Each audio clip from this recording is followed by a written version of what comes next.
बिस्मिल्लाहिर्रहमानिर्रहीम। अस्सलाम वालेकुम। पाकिस्तान का सियासी मंजरनामा इस वक्त बिल्कुल बदल चुका है। आज से 1 महीने पहले इमरान खान की मकबूलियत यूँ लगता था कि जैसे बिल्कुल है ही नहीं, या मतलब बहुत थोड़ी थी। KPK में जो पहला फ़ेज़ हुआ बल्दियाती इंतखाबात का, उसके अंदर भी आपको नज़र आया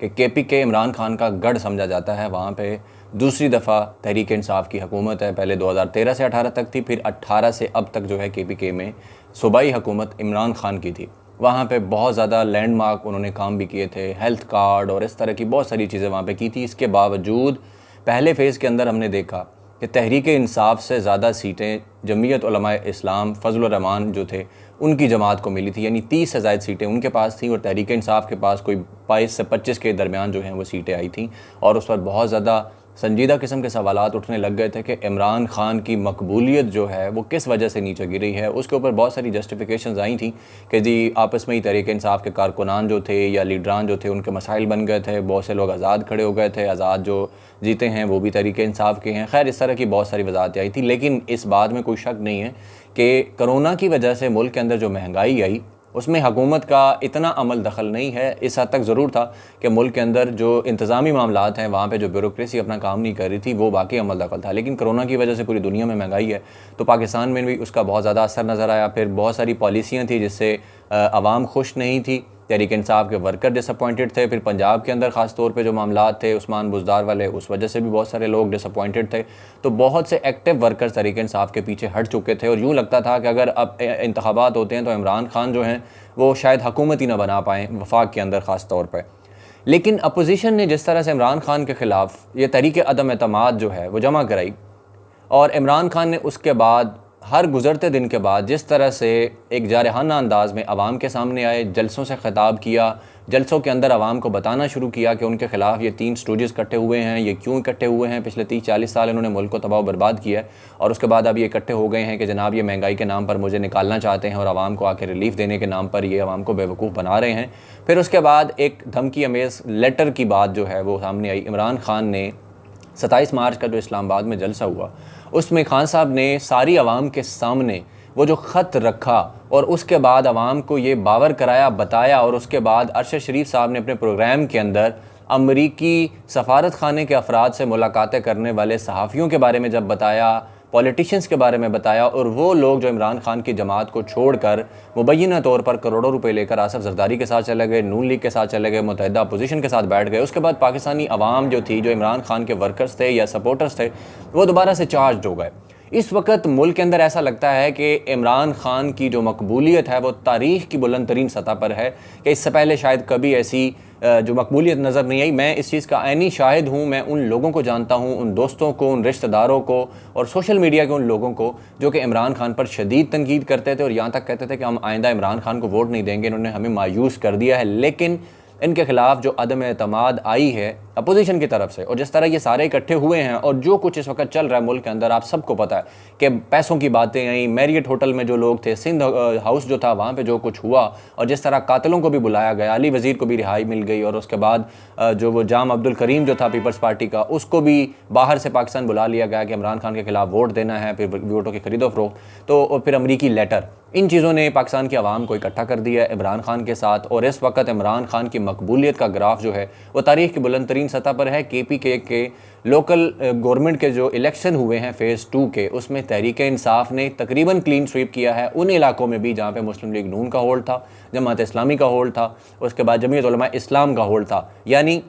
हज़ारा डिवीज़न मानी जाती है कि मुस्लिम लीग नून के सामने वहाँ पे कोई नहीं जीत सकता। अमीर मुकाम का इलाका है, उसके अलावा मेहताब अब्बासी जो इनके साबिक़ गवर्नर भी रहे हैं, वज़ीर आला भी रहे हैं, उनका इलाका है। फिर और बहुत सारे KPK के जो बड़े बड़े नून लीग के जो थम समझे जाते थे वो वहाँ पे रहते हैं। जमीयत उलमा इस्लाम के लोग, दीर का इलाका जमात इस्लामी का गढ़ समझा जाता है, वहाँ से ये सारे अपनी अपनी सीटें हार गए, यानी को अपनी सीट भी नहीं बचा सका। ये सूरत हाल है इस वक्त। तो तहरीक इंसाफ तकरीबन 30 के करीब सीटें जीत चुकी है और इस चीज़ ने बहुत ज़्यादा परेशान किया उन लोगों को जो इमरान खान के ख़िलाफ़ ये साजिश कर रहे थे, जो इंटरनेशनल कोलैबोरेटर बने हुए हैं इस वक्त मुल्क के अंदर बैठकर, मीर जाफ़र, मीर सादक बकौल इमरान खान बने हुए हैं। वो लोग भी शदीद अंदर से परेशान हैं, उनको समझ नहीं आ रही कि वो इस पर क्या बात करें। इमरान रियाज़ खान ने आज वज़ीर-ए-आज़म इमरान खान का इंटरव्यू किया है और आज हफ्ते का दिन है और 3 अप्रैल है और इससे गुज़श्ता रोज़ जो था जुमे का दिन 2 अप्रैल जो है उस दिन अरशद शरीफ ने इंटरव्यू किया था इमरान खान का, और उसमें वो बातें सामने आ चुकी हैं जो इसके पहले आवाम को शायद क्लियर नहीं थी, या जिस पे सिर्फ एक चहमगोइयाँ होती थी। इमरान खान ने उसमें क्लियर कट जो है ये बातें की हैं कि एहतसाब के अमल को जो स्लो किया गया, मुझे उस पर शदीद दुख और अफसोस है। मैं कंप्रोमाइज़ होता रहा। मैं अपनी आवाम से कहूँगा कि मुझे आइंदा 2/3 अक्सरियत दें ताकि मैं कंप्रोमाइज़ ना हूँ और इन सारे माफियाओं का मुकाबला कर सकूँ, क्योंकि मुझे ब्लैकमेल करते रहे जिस तरह की ये हुकूमत थी। और फिर उसके बाद उन्होंने बताया कि मैं उन लोगों को भी जानता हूँ जिन्होंने जानबूझकर एहतसाब का निज़ाम जो है उसको स्लो किया, और जो कि जिस तरह हो रहा है और जिन लोगों ने इनको डीलें दी, मैं वो सब जानता हूँ, और आवाम भी जानती थी। खैर, लेकिन अब इमरान खान के मुँह से ये बातें निकल आई हैं। उसके बाद खान साहब ने जब बताया कि जी अपोजिशन के जो लोग थे उनकी तरफ से इस्टेब्लिशमेंट मेरे पास आई, उन्होंने कहा जी 3 ऑप्शंस हैं, 3 चीज़ें हैं, इनके ऊपर जो है वो मामलात जो हैं वो ठीक हो सकते हैं। 1 नंबर, आप अर्ली इलेक्शन अनाउंस कर दें। नंबर 2, आप इस्तीफ़ा दे दें। और नंबर 3, आप जो है वो अदम एतमाद का सामना करें। तो खान साहब ने कहा जी मैं अदम एतमाद का सामना करूँगा, और बाकी 2 ऑप्शन जो हैं वो मैं उनके बारे में सोच नहीं सकता। लेकिन फिर उन्होंने कहा कि एक ऑप्शन ये भी है कि अर्ली इलेक्शन पे जाया जा सकता है अगर अदम एतमाद कामयाब होती है। मैं भी ये समझता हूँ कि ये बिल्कुल ठीक है। हमारी इस वक्त जो पॉपुलैरिटी है वो तारीख़ की बुलंद तरीन सतह पर है, और इसमें जाने का कोई मसला नहीं है। ये बातें शेख रशीद भी कर चुके थे, और जो तहरीक इंसाफ के वज़रा वो भी कर चुके थे। और आज इमरान खान ने एंकर इमरान खान को जो इंटरव्यू दिया है उसके अंदर भी एंकर इमरान खान ने एक बहुत इंपॉर्टेंट सवाल उनसे पूछा कि खान साहब, आपने दरख्वास्त की थी एस्टेब्लिशमेंट से या अपोजिशन ने की थी, या किसने की थी कि वो आपके पास आए? तो खान साहब ने कहा कि बिल्कुल मैंने तो नहीं की थी, तो मेरे पास एस्टेब्लिशमेंट आई थी। हो सकता है मेरी जमात से किसी ने उनको कहा हो, लेकिन मैंने उनको नहीं कहा था। यानी वसीम बदामी ने जो कल अपने शो के अंदर कहा था जी मुझे एक मैसेज आया है, मेरे ज़राए कहते हैं कि इमरान खान यानी हुकूमत ने जो है वो हमें कहा था कि आप दरमियान में आके मीडिएशन कराएं, तो ये बात गलत साबित हुई। फिर उसके बाद खान साहब ने कहा, इमरान रियाज ने पूछा कि जनाब आपकी कोई ऐसी चीज़ जिस पर आपको अफसोस हो कि यदि कोई गलती कहाँ पे गलती हुई? तो खान साहब ने कहा मुझे इस बात का अफसोस है कि मुझे 2018 में जो है वो कॉम्प्रोमाइज़ हुकूमत नहीं लेनी चाहिए थी, नहीं बनानी चाहिए थी, और मैं ब्लैकमेल होता रहा। और अब मैं आइंदा अपनी पार्टी के नज़रियाती लोगों को ही वोट दूंगा, चाहे मैं इलेक्शन हार जाऊँ। अब मैं किसी भी इलेक्टेबल को और इन लोगों को वोट नहीं दूंगा। 2013 में भी गलती हुई थी, 2018 में भी मैं बहुत मसरूफ़ था कैंपेन के अंदर, तो मैं टिकटों की जो तकसीम थी उसको मॉनिटर नहीं कर सका। लेकिन अब मैं ख़ुद ही जो है वो सारे जो हमारे वोटर्स जो होंगे टिकट होल्डर्स, उनको मैं ख़ुद जो है वो टिकटें अलॉट करूँगा, टिकटें उनको इशू करूँगा, और उसके बाद फिर हम जो है इलेक्शन में जाएंगे। और फिर उन्होंने ये कह दिया कि हम अर्ली इलेक्शन में जा सकते हैं। उसके बाद खान साहब ने जिस तरह अमेरिका के ख़िलाफ़ बातें की खुल के, अब तो उन्होंने नाम भी ले दिया। आज जो इमरान रियाज खान के साथ इंटरव्यू हुआ उसमें इमरान खान ने उस शख्स का नाम भी ले दिया है, अमेरिका का वो शख्स कि जिसने पाकिस्तानी सफारतकार के साथ बैठ के गुफ्तगू की, और वो जो धमकी दी थी, जो पाकिस्तान को लेटर मसूल हुआ अपने सफ़ीर की तरफ से कि जनाब ये बातें की जा रही हैं कि अगर इमरान खान रहा तो पाकिस्तान को बहुत ज़्यादा नुकसान उठाने पड़ेंगे, बहुत ज़्यादा संगीन नताइज भुगतने पड़ेंगे। लेकिन अगर इमरान खान चला जाता है और अदम एतमाद कामयाब हो जाती है तो हम पाकिस्तान के तमाम गलतियां माफ़ कर देंगे। यानी पाकिस्तान ने कौन सी गलती की है? वज़ीर इमरान खान ने यही सवाल किया ना, भी कौन सी गलती की है ऐसी कि ये गलती है कि हमने जनाब जो है वो दौरा किया रूस का। और दूसरी चीज़,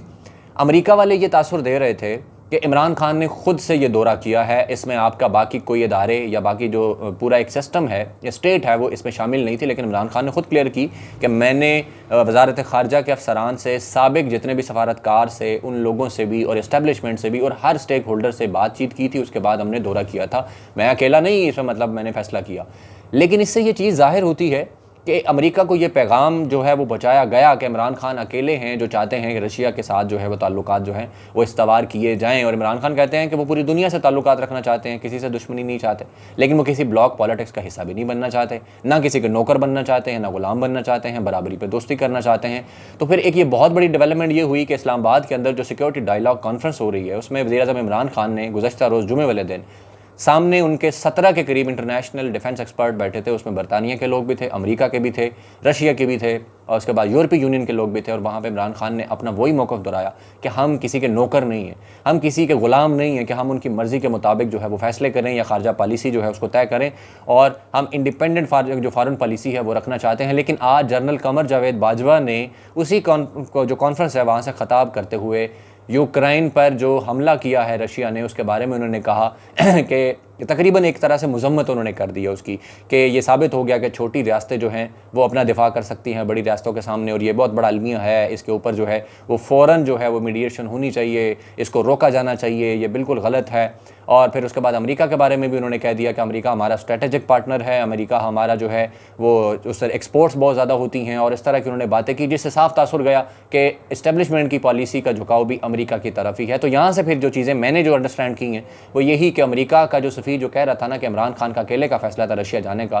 तो इसके बाद नजम सेठी का वो बयान आप याद करें कि नजम सेठी ने कहा था कि जनरल बाजवा की खारजा पॉलिसी को इमरान खान ने उड़ा कर रख दिया है और इमरान खान का अब जाना तय हो चुका है। और यही बात है मुस्लिम लीग नून का सारा मीडिया भी कह रहा था कि खारजा पॉलिसी जो है इमरान खान जो है, हालांकि ये इमरान खान को सेलेक्टेड भी कहते थे, पपेट भी कहते थे, लेकिन दूसरी तरफ ये भी कहा कि खारजा पॉलिसी इमरान खान ने अपने हाथ में रखी है तो उसका नुकसान हो रहा है। तो अब ये जो डिवाइड है ये एक फैल चुकी है,